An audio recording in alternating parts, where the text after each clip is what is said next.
इसलिए हमेशा इसका ख्याल रखना है कि ये सारी चीजें बखूबी हम लागू करेंगे, अच्छे से करेंगे, लेकिन कभी इन सब चीजों को हम पढ़ाई की कीमत पर नहीं आगे करने की सोचें।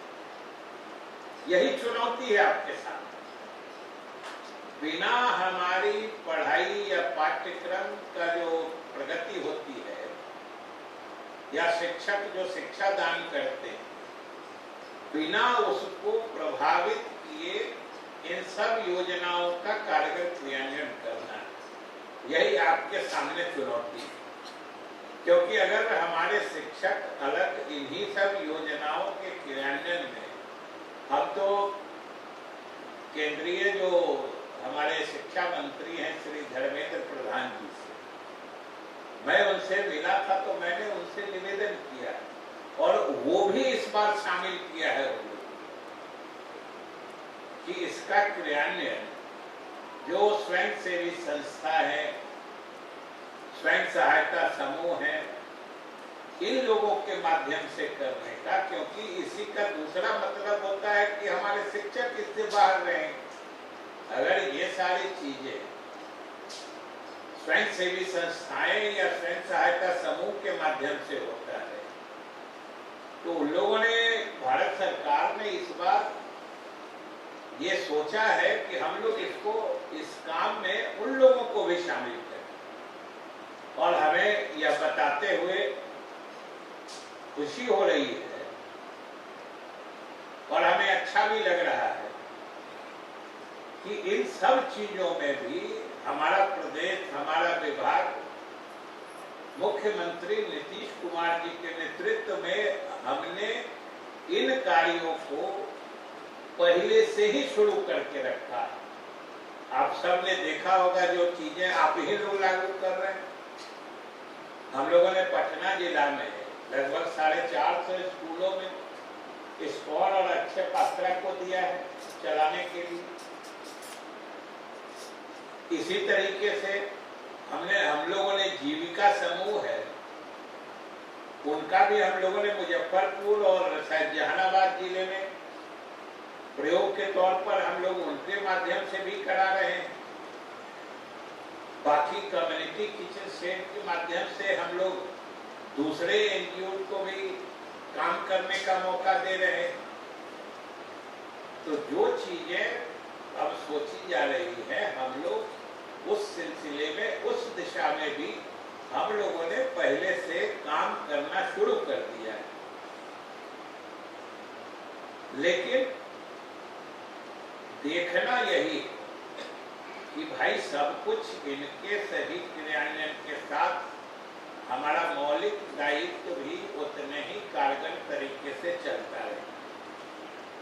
और आप सब लोग, हमारे शिक्षा विभाग के अधिकारी यहाँ मौजूद हैं, जिन चीजों पर, जैसा कि मैंने कहा कि हम लोग फिर बैठेंगे और लंबी चर्चा करेंगे। एक चीज जो मुझे बहुत अच्छा नहीं लगता है वो है कि भाई आप सभी निरीक्षित पदाधिकारी, लेकिन विद्यालयों का निरीक्षण करना हम लोगों ने छोड़ दिया।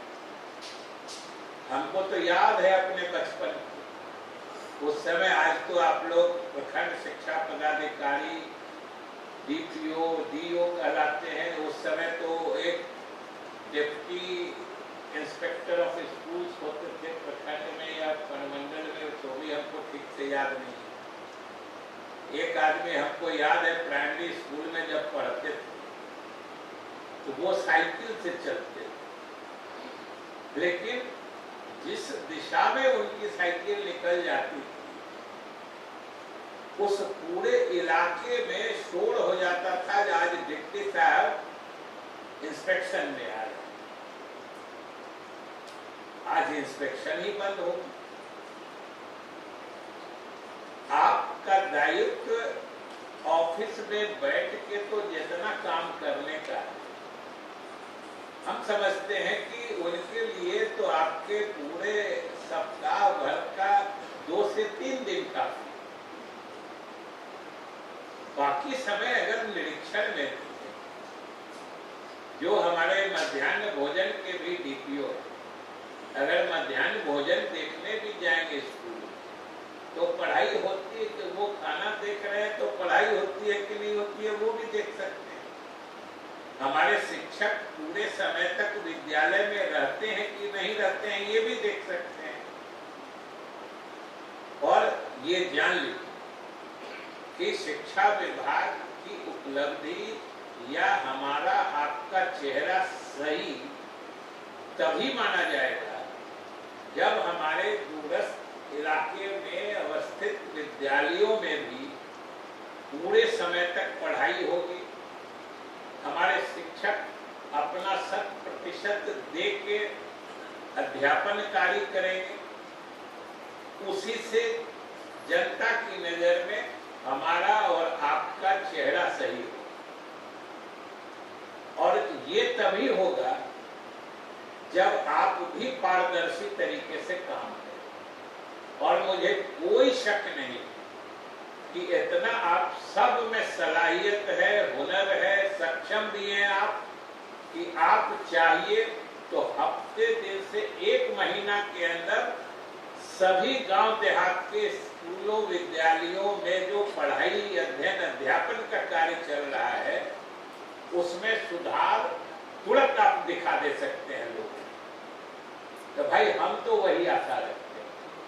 और अगले दिन जब हम बैठने वाले हम इसी सिलसिले में आपसे समझने वाले जो आखिर हम निरीक्षण क्यों नहीं करते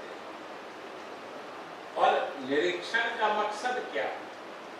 हमेशा याद रखें कि निरीक्षण का मकसद सिर्फ सजा देना या दंड देना नहीं होता है। अगर व्यवस्था में, प्रक्रिया में, प्रणाली में सुधार नहीं होता तब तो फिर वो बेमानी हो जाए। और हमेशा हमने कहा है कि आप इंस्पेक्ट करिए जो शिक्षक अनुपस्थित हैं बिना छुट्टी के, उनसे शोकॉज करिए। पहली बार आप अगर उचित समझते हैं तो एक मौका दे दी, लेकिन वो मौका तब तक उनका स्थगित रखिए जब तक अगले निरीक्षण में वो सही नहीं निकलते। अगले निरीक्षण में सही निकलते हैं, आपको लगता है कि उनके आचरण में सुधार हुआ है, उनको फ्री कर दीजिए। नहीं कहीं लगे कि ये लगातार मतलब विलफुल डिफॉल्टर है, जानबूझ के करता है, तो वैसे लोगों को सख्त सजा देने से भी नहीं परहेज करिए। और अगर आप अपना बोनाफाइडी सही करें, अपने को पारदर्शी बना के आपने ये काम शुरू कर दिया तो समझिए शिक्षा विभाग का चेहरा, इसकी छवि, इसका लोगों में सम्मान, यही सब बदल जाए। और आखिर हमारा आपका कर्तव्य दायित्व तो क्या है। आखिर हम आप कम से कम इतना तो जरूर सोचेंगे कि हमको आपको बिहार के लोग सही समझें, और सही समझें उसके लिए तो सही काम करना पड़ता है। भाई शिक्षकों को आपके ऑफिस का चक्कर क्यों लगाना पड़ेगा, हमको सो बताइए। शिक्षकों का भी जो हक बनता है, किसी का प्रमोशन है, किसी का पे फिक्सेशन है, किसी का कुछ है, उसके लिए उसको ऑफिस आपके दफ्तरों के चक्कर लगाने की क्या जरूरत है। ये चीज आप प्रोएक्टिवली उस तक क्यों नहीं पहुंचा दी। और जिस दिन से शिक्षकों की समस्याओं को आपने आगे बढ़कर दूर करना शुरू कर दिया, उसी दिन से समझिए कि आपके पीछे भी अभी तो आपके ऑफिस के चक्कर लगाते हैं, उसके बाद से शिक्षक, विद्यालय और हमारे छात्रों के चक्कर लगाएंगे, और वही आपके विभाग के लिए सबसे अच्छा दिन होगा। और वही हमारा कि भाई आप शिक्षकों को, जैसे हम आपको कह रहे हैं कि हम बैठेंगे अपने सारे अधिकारियों के साथ बैठेंगे, क्योंकि हम जानते हैं कि आपको भी परेशानी रहित बिना बनाए बिना विभाग में हम लोगों को इच्छित सफलता नहीं मिल सकती। वही चीज आपको शिक्षकों के साथ लागू करनी है। और जब शिक्षक पूरे समय विद्यालय में रह के अध्यापन कार्य करेंगे तभी तो गांव घर के लोग खुद ब खुद ये जान लीजिए, गांव देहात में रहने वाले लोग बड़े ही एहसानमंद किस्म के होते हैं। उनके जैसा तुरंत में एहसान मानने वाला और छोटे एहसान को भी लंबे समय तक याद रखने वाला गांव देहात के आदमी से ज्यादा अच्छा लोग कोई नहीं होता है। और अगर आपने आप एक एक अधिकारी, एक एक जिले के मालिक, और सब कुछ आपके कार्यशैली पे निर्भर करता है। जिस दिन आपने पूरी जिम्मेदारी से पारदर्शी तरीके से काम करना शुरू कर दिया, उसका सीधा एहसास हर गांव के नागरिक को होगा जो नहीं साहब अब विद्यालय का माहौल बदल गया है, और वो समझिए आपके चेहरे की चमक बढ़ा देगा लोगों के नजर में, और लोग जिस इज्जत भरी नजर से आपको देखेंगे। अभी कैसे कर रहे हैं समझिए कि वो जब हम तीसरा चौथा में पढ़ते थे उस समय की बात, लेकिन वो डिप्टी इंस्पेक्टर एक नाम तक याद है, सत्यदेव बाबू हुआ करते, वो एकदम टूटी सी साइकिल थी, उसी पे चढ़ के आते थे। लेकिन साहब हेडमास्टर से लेके सब लोग सुने कि आ रहे हैं, हम लोग कहे तुम सीधे बैठेगा, कोई इधर देखेगा, कोई बात नहीं करेगा, आज क्या पढ़ रहे, और वो आते थे तो कहीं हेडमास्टर के चैम्बर में बैठ के सिर्फ कौन आया कौन नहीं आया इसको भेज दो, सबसे तो गजब का सिम्टम होता है। वो सीधे क्लासरूम में जाते थे, शिक्षक के साथ बैठ जाते थे, क्या पढ़ा रहे थे सर, विद्यार्थी से पूछते थे, हम लोगों से पूछते थे, अभी मास्टर साहब आपके क्या पढ़ा रहे थे, बोलिए तो अभी क्या पढ़ाए हैं, उससे चेक करते थे।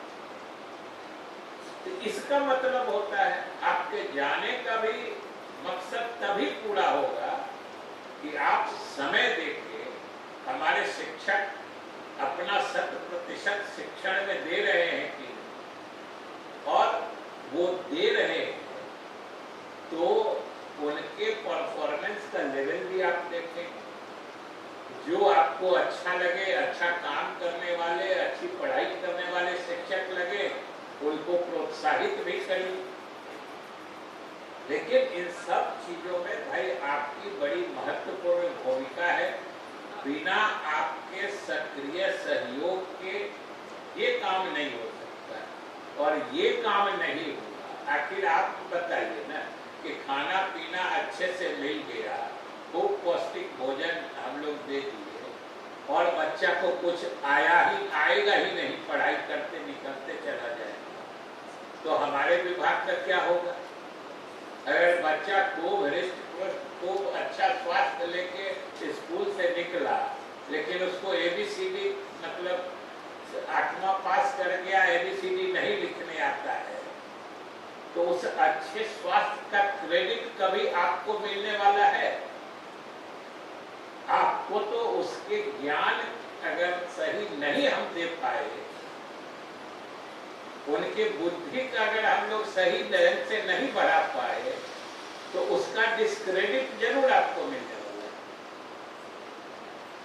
इसलिए आप सब लोग पूरा ध्यान से सोचिए, और आप सब सक्षम, आप सब में सलाहियत भी है, काबिलियत भी है, योग्यता, दक्षता सब कुछ है, लेकिन उसको केवल दिशा देने की जरूरत है। आप दिशा दीजिए, सोचिए भी कि हमारा लक्ष्य है कि प्रधानमंत्री पोषण शक्ति निर्माण योजना के तहत बच्चों को पौष्टिक भोजन समय पर अच्छे तरीके से देके उसका लेखा भाग जो है, अकाउंटिंग पार्ट भी है, उसको अच्छे से HDFC बैंक के प्रशिक्षण कार्यक्रम से समझ के उसको अच्छे से लागू करके, जिससे कि कल आपको कोई परेशानी ना हो अकाउंटिंग के सिलसिले में। और अकाउंटिंग में कोई गड़बड़ी होता है तो आप समझ सकते हैं कि बात कितनी दूर तक चली जाती है। बात गबन तक चली जाती है, बात प्राथमिकी दर्ज कराने तक हो जाती है। इसलिए उन सब चीज़ों को अच्छे से समझ लीजिए, लेकिन हमेशा याद रखिए कि हमारे विद्यालय में पढ़ाई कैसे अच्छी से अच्छी हो, और 1 से 8 तक बच्चों को पढ़ाने में कोई शिक्षक भी मेरे समझ से ऐसा नहीं है जिसको पढ़ाने लायक चीज नहीं आती। उनके भी ओरिएंटेशन की जरूरत है, वो काम आप कर सकते हैं।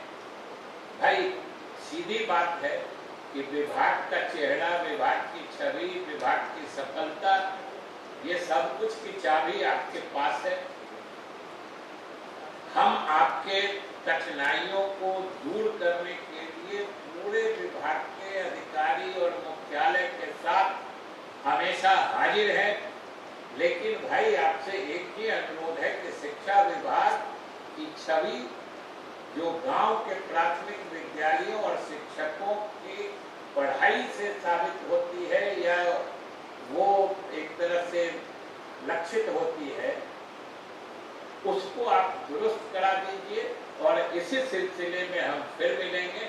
अंत में जो इस कार्यक्रम के आयोजक हैं, मध्याह्न भोजन योजना के हमारे प्रभारी और विशेष सचिव श्री झा जी को धन्यवाद देते हुए, और श्री संजय जी अपर मुख्य सचिव, जिनके डायरेक्शन में विभाग के सारे कार्य कुशलता से आगे बढ़ते हैं, उनके साथ सभी अधिकारियों को धन्यवाद देते हुए हम अपने कला जत्था के कलाकारों को भी बधाई देते हैं कि उन्होंने बड़ा अच्छा प्रदर्शन किया। और आप सब विभाग के अधिकारियों को हम शुभकामनाएं देते हैं कि आप अच्छे ढंग से प्रशिक्षित होंगे, जिससे अच्छा काम चलेगा और विभाग का भी काम अच्छे तरीके से चलेगा। इन्हीं शब्दों के साथ बहुत बहुत धन्यवाद।